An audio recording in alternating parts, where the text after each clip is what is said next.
So hello everyone. Thank you for joining us, and hello Brendan. Hello, hello. We're here today with Brendan Bradley from the Los Angeles, right? Or near Los Angeles? No? Yeah, Yeah, cool. Quite a time zone difference between us, but the magic of internet is here. I'm glad to host this session today because Brendan, you had a lot of news recently, and feels like you're always working on several projects at the same time. And around live theaters, there is a huge topic in Europe from physicality of things like doing physical shows, touring, and etc., to online and more virtual worlds session. Um, we already talked before. We are already published one interview 2 years ago, so maybe there is no need for introduction. But can you resume? Can you tell us a bit more about the last few months and what you have been doing, especially the last piece you worked on? sure. I'm Brendan Bradley. I'm an actor and scrappy storyteller, and I've kind of pivoted during the shutdown into live multi user experiences for theater in VR. And that included uh, releasing a free 3D playhouse called the Future Stages that anybody could put their first performance inside of. And then that transitioned into OnboardXR, which is a think tank and incubator for any creative in the world to stand up their first VR prototype. We're actually entering our sixth season right now with six new prototypes, which is very exciting. Out of that incubator, I began developing an original musical called Non Player Character, which is a full format musical performed in virtual reality that I have now begun taking to venues. And because we used web based VR, basically any web connected device can enter the experience. So we enter the experience on the venue's projector computer. So we can project the virtual world onto a large screen, whether it's a projector inside of a black box theater or a cinema house or an IMAX screen. We've done it all at this point. And that way we can allow a seated traditional theater audience to actually experience and see the virtual reality world without putting on a headset. All right, fascinating. Going back to actually the non-player character piece, I have the feeling that now a lot of VR people are trying to get back to the real audience, like being in a venue, having dozen, hundreds of people watching you. As an actor, of course, it's quite important, I think, but getting back to the physicality of things now, how is that going? Is that bringing VR to a real audience is a challenge as well? Well, it's always a challenge to do any new work, to bring any work of art into the world or any game or any project. I think that what we experienced during the shutdown was some energy around new virtual technologies and new implementation of tools for live storytelling that was really exciting because there was no other option. But obviously, as doors have reopened and theaters have resumed, we're now entering that conversation of is VR or XR or technology in general a threat to live performance and traditional storytelling, or is it an invitation for new tools? Is it the same as now having, electric lighting in a theater and pre-recorded music, or is it a completely different industry? And so I think we're now all exploring together the hybricity of location-based entertainment to be able to take all the incredible, what I think is irreplaceable, gathering in the same space together, sharing the same space, having that energy to feed off of a live audience, but then being able to scale that to a global audience or to invite people who aren't traditionally able to access our in person theaters and our in person storytelling and allow them to still be a part of that tradition. Hmm. What are the reaction? You played in St. Louis for a national gathering around theater. What were, sorry, the reaction of the audience regarding innovation, virtual reality? Sure. So we had two audiences in St. Louis. So specifically, we were there for the United States Institute of Theater Technology's annual conference. So we're dealing already with theater makers who embrace new technology. These are people who are really invested in the latest cutting edge for audio, visuals, production, how you actually bring a show to life. And I think in a lot of ways, VR and XR ultimately represents a show in a box or a show in a cloud. It's the ultimate tour model because my whole set, all my costumes, all my cues are just sitting up there in the cloud and Yeah. can be programmed or cued from anywhere in the world. We did the same production actually in London, and our stage manager couldn't travel with us. So from Austin, Texas, he was live cueing the virtual reality experience that we were performing on stage in London. So the scalability of that is really exciting to a natively technological storytelling audience. And so we had a great time presenting at the conference itself. We then crossed the street and just went to a cinema house, kind of a traditional, roughly 100 seats, meant to show like independent movies on a weekend. And we had more of an organic community audience that came, a lot more just general consumers, theater makers, cinema lovers. And that audience has, many of them had never encountered, didn't know what we were doing, hadn't worn VR before, weren't really a gaming native audience. But they were able to really unpack for the first time and see for the first time that experience of what it is to fully be immersed inside of a story and to have agency over some of the things happening. So the way that we really set them up for success is 4 audience members join me on stage in the little landing strip in front of the screen in the movie house. And then the audience seated actually has a program on their phone that they can hit buttons that vote on key moments during the show or spawn objects when we need them. So we're constantly relying on their participation, even though they're not in a headset and logged into the world. Hmm. Right, yeah, it's highly participative for the audience. Like, and how did you build this project? Meaning, did you want it from the start to include the Indians inside the experience? We've always wanted to include the audience inside the experience. It began with just those key participants. We would select kind of a VIP active participant. And our original assumption was based off of OnboardXR.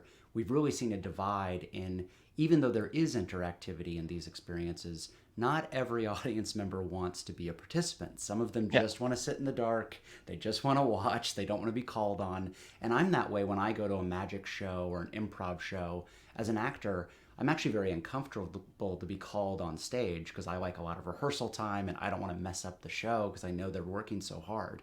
So I want to make an experience that was really available to both kinds of audiences. However, when we began performing non-player character, we noticed that seated audience slowly began having some FOMO, that fear of missing out, and they started calling out what they wanted the onstage participants to do. They're like, go left, or no, no, no, no, pick that up. And so we wanted a way for them to feel like they were really getting to have a little bit of participation, a little bit of interaction, should they desire to do so. So that's where Michael Moran and I really kind of developed out this idea of what would the audience want to participate with, how would they be able to interact and participate, and Michael began designing that first second screen experience for them to be able to have some buttons, some interactivity directly inside the virtual world. Hmm.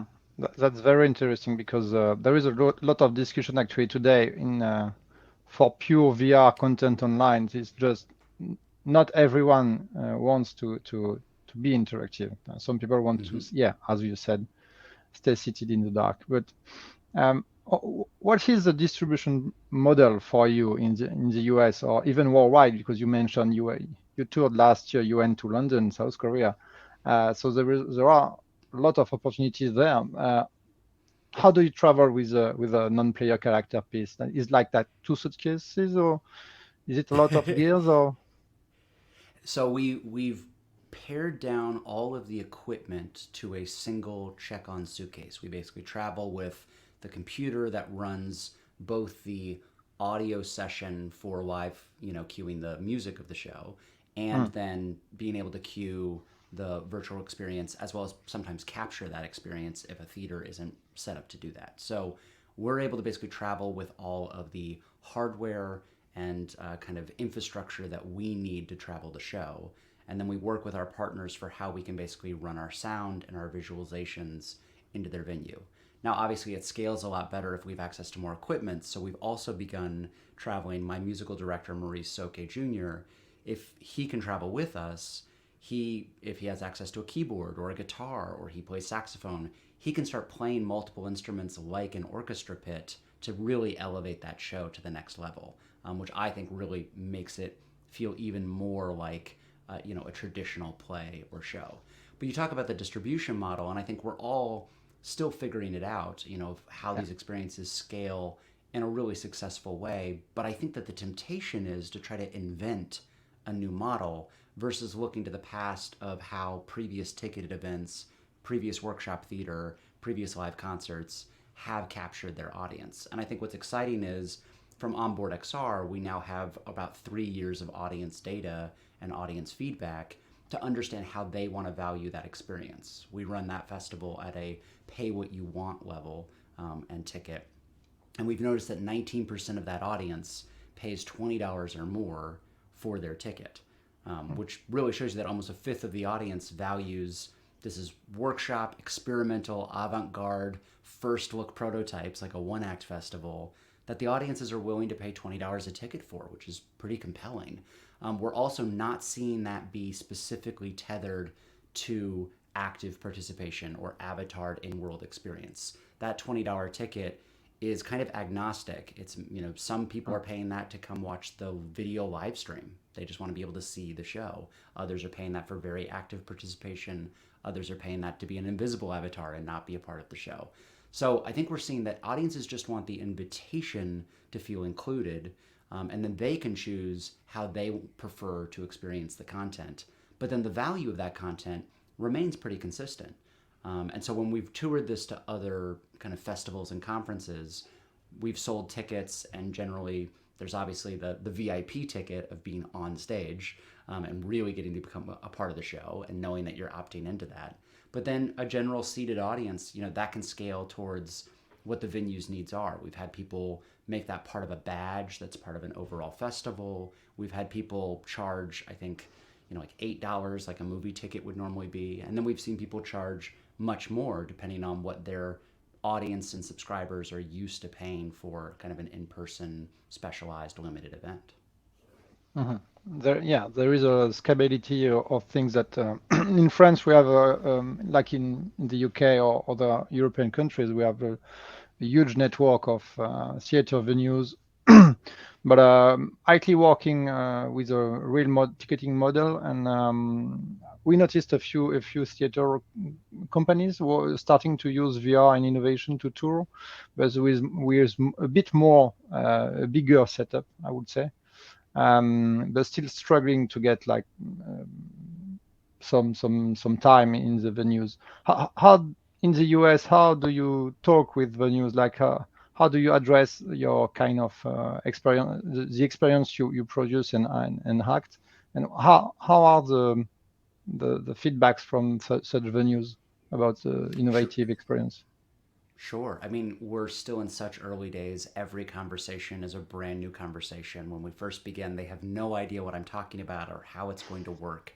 And this is where, again, the scalability of a virtual experience now moving into a physical venue, we also have this secondary live stream. So we produce Yeah. a live stream like we did with XR Must, where you had the in-world cameras or of the virtual experience, but then you also had cameras in the venue, so you could understand the interplay between the audience and myself and the musician that was happening live. And so having that video documentation, even at small pop-up shows, allows us to stitch together material that we can present to possible venue partners to help them visualize and understand what the experience is going to be.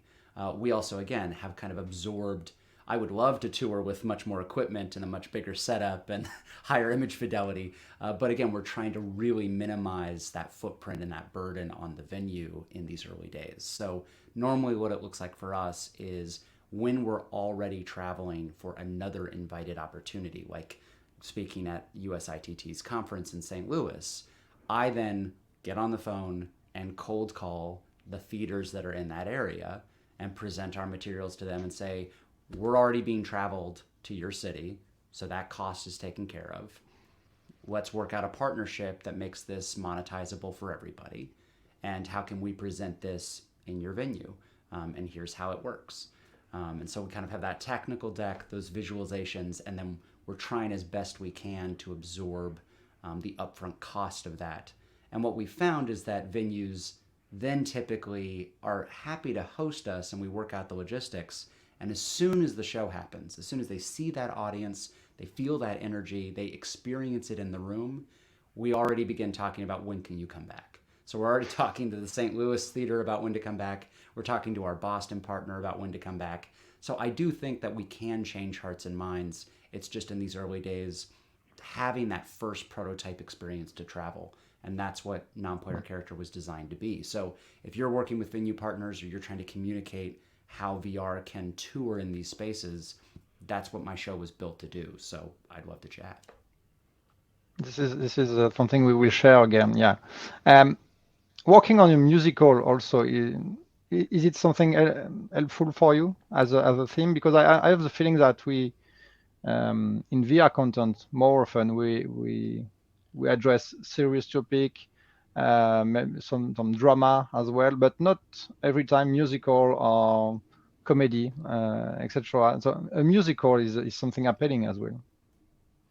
I think so. I mean, I'm a musical theater nerd, so I love a good musical. But I also think that there's something to. I'm an actor as well with Ferryman Collective, so I've been a part Yeah. of Welcome to Respite and Gumball Dreams, which are very intimate, dramatic shows put inside a VR chat. And those are meant to be one on one or one on three experiences. It's not meant for a large scale audience. But the intimacy and the spectacle of those events is extraordinary. I mean, when you look at what they've accomplished with animation systems and graphically, it's beautiful, it's compelling, and you really feel that one on one connection between the live performer and the audience member. And so, what I've really tried to do is take then this musical model, which is much more about large spectacle, big venues, big performance, a lot more comedy, and really make that be part of the audience's kind of vocabulary of how this can be heavy, heavy spectacle. Like I would never be able to afford the theater I would need to do non-player character as a on-stage show. Like it's lots of different characters and big scene pieces, and we change through 5 different worlds. We move at one point in time, so you'd need to be able to have like a rotating stage. Like the production value would be extraordinary to try to mount a production like this. And so being able to just tour that in the cloud is a really great way to bring spectacle at scale. I also think that as a performer in this space and with the interactivity, the audience doesn't necessarily know when it's their turn and what their role is. And so having a musical, which is a very, very produced spectacle moment throughout the show, allows me to have a much more casual, guided conversation with the audience where I let them drive a little bit. I improv with them, I play with them, but then I can take back control and be like, no, now I'm going to sing, now I'm going to perform, and kind of take back the show. And so it's a great music, I think, is a great way to elevate and maintain control during pockets of the show and then be able to hand it back to the audience to let them play. And that way we kind of stay on the course. Yeah, this is a good point. Is how to interact with the audience inside the experience is the thing that it's you're the master of the player, of course, but also the music is playing a big part of that. They're also doing improvisation from to follow the story every time. Mm-hmm. How do you work with musician um, with headsets and extra? How do you work all together? Is there some kind of plan or preparation for that? Yeah, it's a lot of rehearsal. So we've rehearsed the project over and over again, especially with test audiences, which we did virtually for the last 6 months. We invited people to open rehearsals every Thursday. So if you had a headset or if you come in at keyboard on your desktop, we kind of hosted audiences and then saw where they understood what to do or didn't like what we were doing or tried to break the experience.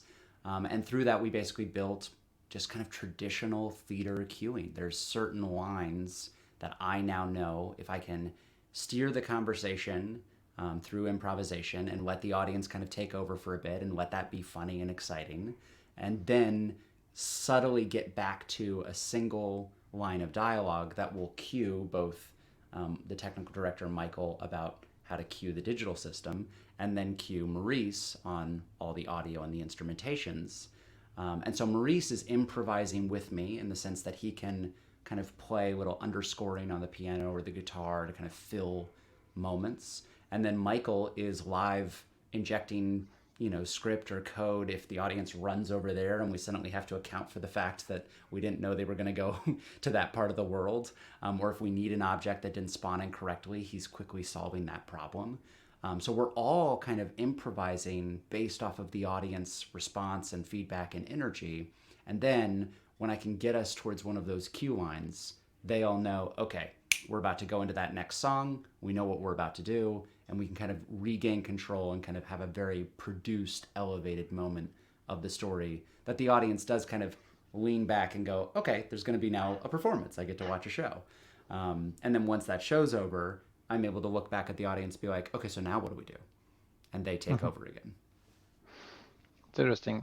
And I have the feeling that this kind of setup is for you as an actor the main, I would say, liberty or freedom to play is in this area between technologies and even storytelling is that you're on stage every night.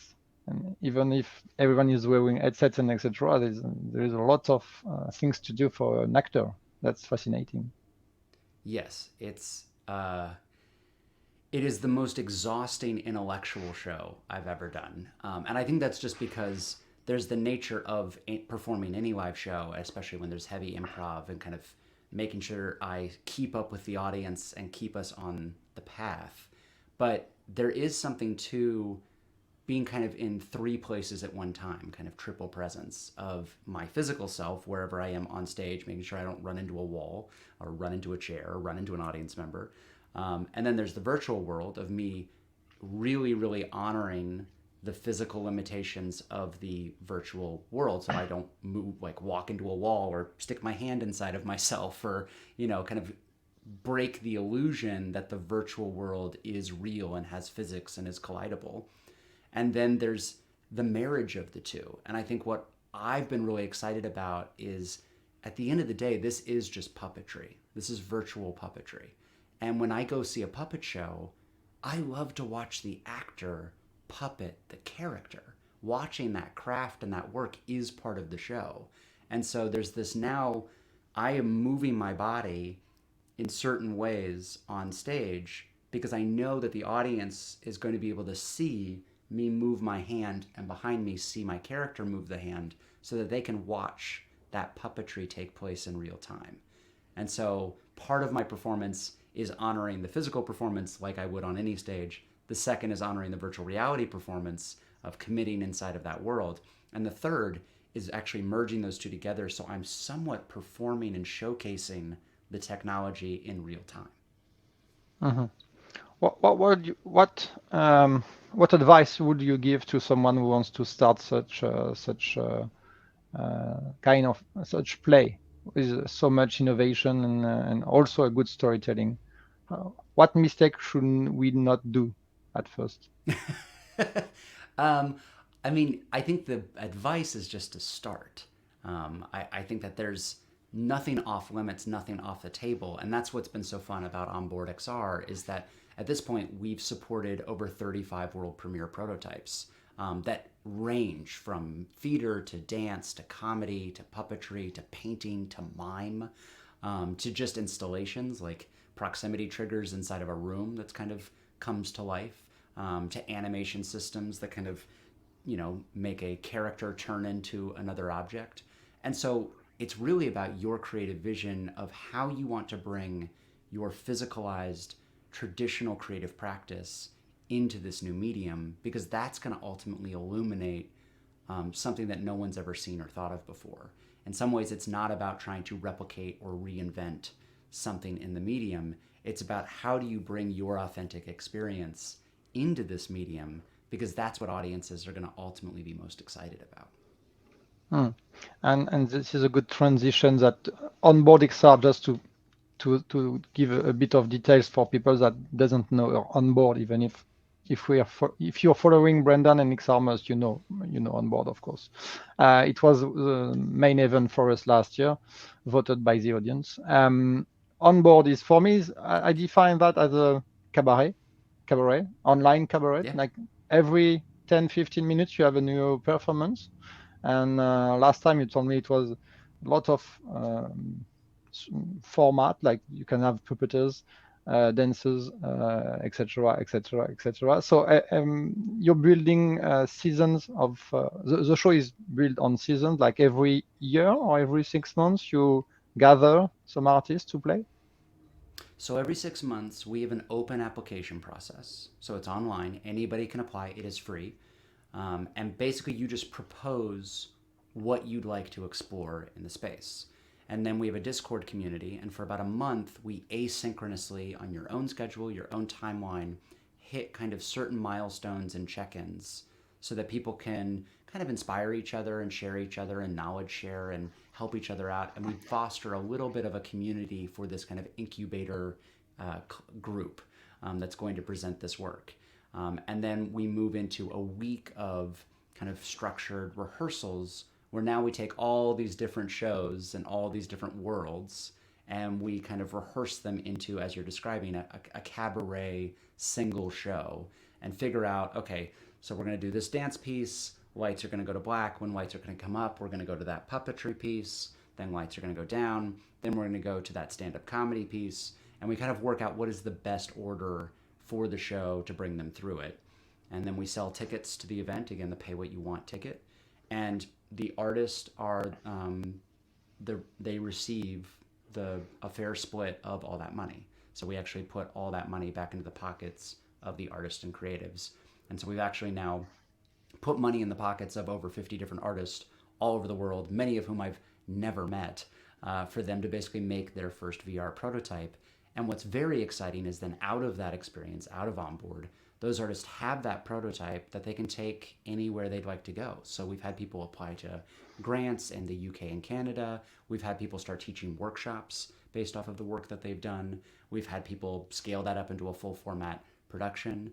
And so what's really remarkable is about being able to kind of use this community and use this incubator and this think tank to energize a quick first vertical slice of an idea that any artist has, to offer kind of free soft support to help get them to that finish line and present it for a live audience, and then see where that work goes out in the space. Mm-hmm. This is very fascinating. In all that all that project and artists you met for the last 2 3 years. I know VR is a big deal for everyone and for us as well, but VR is not the only digital way of creating experiences. What's your point of view about, I would say, augmented reality? Of course, now AI is something very big in the buzzword.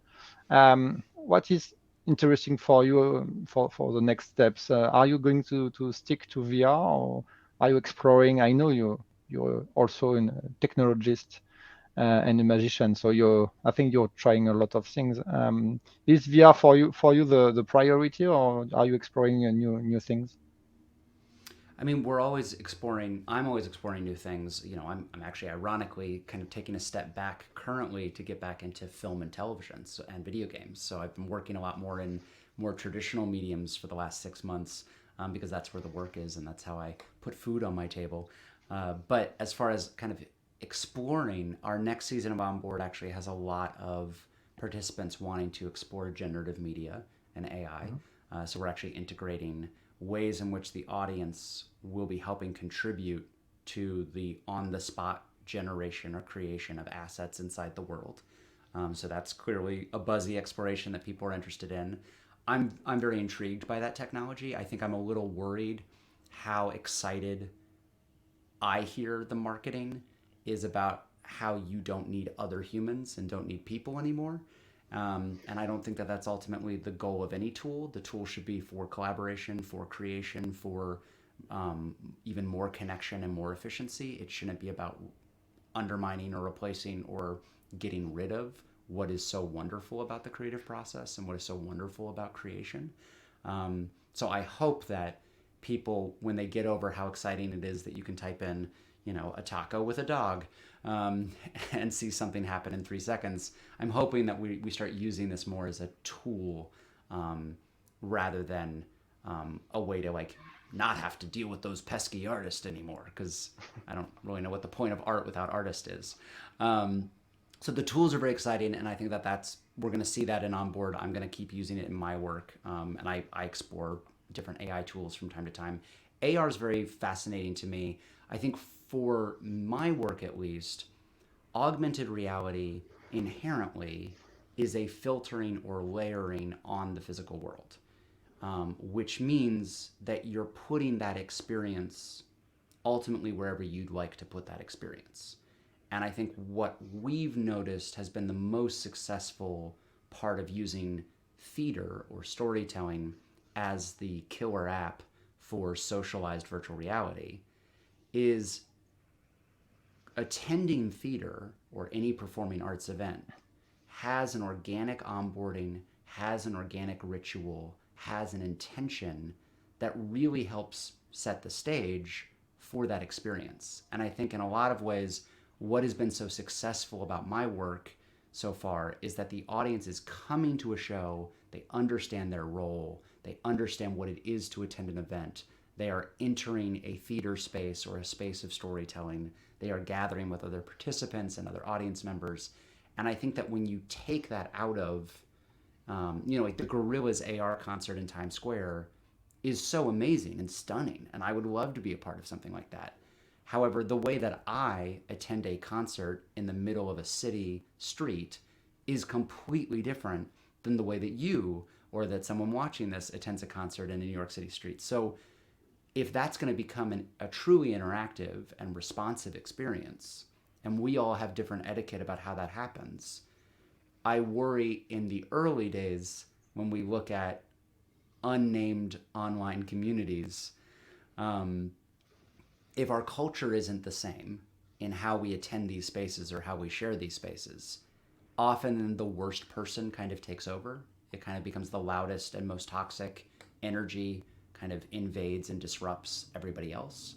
And so I think for now, the fully immersive virtual reality experience allows us to subtly define the etiquette and the ritual and the intention of the gathering, which just helps give everybody a more standardized and pleasant experience. But again, that could change the moment somebody figures out how to bring that intention into AR. Yeah, sure. And you mentioned Ferryman Collective right before, and, and I know from the last few years we've been following the American scene regarding innovation and theater, from Alex Coulomb to Ferryman. And extra, there is a huge project, huge creative project, huge creativity. How would you describe that? And why is there so many innovation and people working on that field in the US regarding that? I don't see a lot of people worldwide addressing that kind of scene, I would say. That's a great question. I think I can only guess that what I do notice is that in America, we don't really have funding for the arts. Hmm. So there's not really grants that we can necessarily apply for, or there's not a lot of federal funding for that. And so live storytelling initiatives and live performance has always been a grassroots effort in the United States. It has always been something people are doing in non-traditional spaces or basements or classrooms. My first play that I ever produced, I went into parking lots and raised the money so I could rent a theater so I could put on a show, because my high school didn't have a theater at the time. And so I think that there may just be in the DNA of American live art more of a no one's going to facilitate this for me, no one's going to provide funding or an environment for me, so I'm just going to have to figure it out and do it. There's sort of an act of rebellion in creating live art in America. And so that could be where some of that energy has come from. But what I've also really loved is watching some of the examples that you've given. We're really seeing the history of American theater or American live performance play out in these different initiatives for live performance in the metaverse. So Ferryman Collective, for example, goes into a VR chat world that is already existing, like Gumball Lounge, and they bring a narrative to it, which is site-specific theater. That's from the 1960s storefront movement in New York. which led ultimately to Off-Broadway of what do we do when we take over a non-traditional space like a firehouse or a fire station, and then we build a narrative around it so the audience is entering this space and the space itself is a character in the show. When we look at what Jason Moore is doing with Yeah. Neos and Alien Rescue, you know, that's bringing the incredible like Ren Fair or theme park model of I've built basically this megaplex that you're going to navigate in character. You're going to show up like you're LARPing, and you're going to kind of like move through this space with some live actors, which I feel like is the future of any theme park. I think that's so incredible. If I could go to Disney World without getting on a plane, that's pretty exciting. And you mentioned Alex Coulomb, who worked on Jettison with me and then started OnBoardXR with me. You know, Alex has begun really inside of Unreal Engine trying to develop more of these bespoke builds, which I think is a lot more like a Las Vegas show. When you look at, they literally build the theater from the ground up around a specific show, to the point where once that show is over, they have to kind of start all over again and tear down the theater because it's that bespoke, which is similar to how Tender Claws made the Underpresents and then did Tempest inside the Underpresents, and did facilitate some live performances and live actors inside that video game build, basically. And so I think we're seeing these what are historical initiatives in live theater play out inside of VR in American theater. So just to plug me shamelessly, OnBoardXR is shamelessly the small theater movement that led to community theaters, of the idea of making a safe place at a community level for community-driven art and grassroots art, and letting anybody in the community show up and create. And non-player character is the mega musical. It is the true commercialization of, it's a lot of pop music, it's a lot of fun, it's comedy, it's not too serious, but we are going to touch on some serious moments, high spectacle, and really meant to kind of stretch the audience and maximize the audience as large as possible to really fill not only a venue, but also really reach the most number of people virtually. Mhm. And maybe my final question is regarding the international scene for such space like your non-player character. Even when you play with the Ferryman Collective in virtual worlds, and how do you address international audience? Because I think playing in South Korea, UK, or the US is not exactly the same thing or the same expectation. How do you work around that? Sure. I mean, I think what's helpful is, while it's, I appreciate your saying there's this innovation that's happening in America. I think that actually the international audience, because they've done so much more and there's such a rich history and support for multimedia art in general, I would say that in Europe or in Asia, there's actually a deeper appreciation and a deeper vocabulary for the audience in how to experience a multimedia or a dynamically rich virtualized storytelling experience. So I think that interactivity is something many of those audiences are already familiar with, which is very exciting. Versus we're really having to teach the audience in America and catch them up on the incredible work that's been done overseas. I think that the one barrier is the language barrier that will always be there, but in some ways, storytelling transcends language, in the sense that because this is an embodied experience and we have intonation of sound, and especially the use of music and the use of gesture, we can kind of fill that gap a little bit, because I can watch a foreign film, and even if I'm not reading the subtitles, I can take away what the narrative intent of that experience is. And so much of this is really the immersiveness of the technology is living inside of the world. And so you're really receiving things from the textures and the environment in a way that you don't when you're just watching a video clip, because you're having to kind of guess from the colors that they're choosing and the lighting. You're like, okay, I guess this is a drama. Versus when you're inside of a forest, and an object floats down and you want to go look at it, you kind of are drawn to that moment of knowing, I think this is important, I should go check it out. That being said, we performed on stage in South Korea for Gumball Dreams at SIGGRAPH Asia. Again, that was part of a conference, but I feel like there was in-ear monitoring, in-ear kind of subtitle or captions happening, which kind of bridged some of that language gap.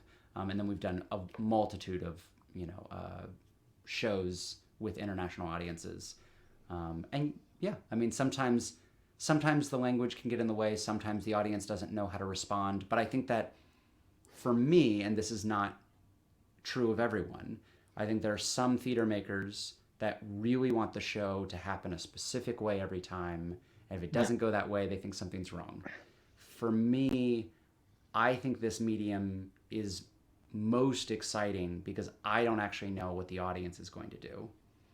And I'm going to trust them and they're going to trust me that we're going to have a good experience together. And so in some ways, even if we just sit there in silence, as long as we're connecting with each other and trying to share in this authentic experience, then I think that's a win.